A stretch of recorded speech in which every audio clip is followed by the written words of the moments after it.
ഇന്ദിരാഗാന്ധി സ്വന്തം അച്ഛന്റെ പേര് ഇടാത്തതിൽ അഖിലിന് പ്രശ്നമുണ്ട്. അതേസമയം അഖിലിന്റെ അച്ഛന്റെ പേരില്ല.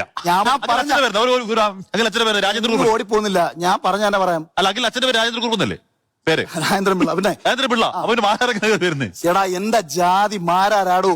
അല്ല, അതിനു മുമ്പ് എന്താ കരുണാകരന്റെ ജാതി മാരാരല്ലേ? അല്ലല്ല,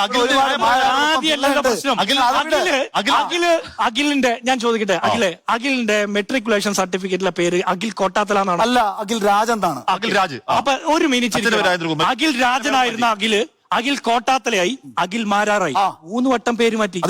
ഇന്ദിരാഗാന്ധിയുടെ കല്യാണത്തിന് ശേഷം ഫിറോസ് ഗാന്ധിയുടെ ഗാന്ധി എന്നുള്ള ആ ഇനിഷ്യൽ ഒന്ന് വെച്ചതിന് നിങ്ങൾക്ക് പ്രശ്നം എന്താ? ഞാൻ ചോദിച്ചത് ഇന്ത്യ മഹാരാജ്യത്തെ 17 വർഷക്കാലം ഭരിച്ച ഒരു ഇന്ത്യൻ പ്രധാനമന്ത്രിയുടെ പേരിനെ കാട്ടി മഹിമ ഭർത്താവിന്റെ പേരിനുണ്ടെന്ന് കണ്ടുകൊണ്ടാണോ വെച്ചതെന്ന് ഞാൻ ചോദിച്ചോളൂ. ഫിറോസ് ഗാന്ധിയുടെ ചരിത്രം പരിശോധിക്കണം.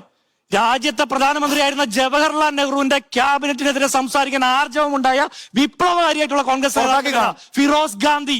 അതൊന്ന് ചരിത്രം പരിശോധിക്കണം. അപ്പം അതൊക്കെ ഞാൻ പറയട്ടെ, ആ ചരിത്രം പരിശോധിക്കണം. അപ്പൊ നെഹ്റുവിനോളം തന്നെ തലയെടുപ്പുള്ള പേരാണ് ഗാന്ധി. ഇവിടെ പ്രശ്നം അത് ഇന്ദിരാഗാന്ധി സ്വന്തം അച്ഛന്റെ പേര് ഇടാത്തതിൽ അഖിലിന് പ്രശ്നമുണ്ട്. അതേസമയം അഖിലിന്റെ പേരില്ല. ഞാൻ പറഞ്ഞില്ല. നിങ്ങൾ ഇങ്ങോട്ട് ചോദിച്ചപ്പോ അതായത് അഖിലിന്റെ അച്ഛന്റെ പേരുണ്ടായിരുന്നു ഗുമ്മു ഓരാന്ന് പറഞ്ഞിട്ട് അഖിൽമാരാണ് പേര് മാറ്റി. നാളെ പോയിട്ടെ അതിലൊരു സീക്വൻഷ്യൽ ഓർഡറിൽ ഒരു പ്രശ്നമുണ്ട്.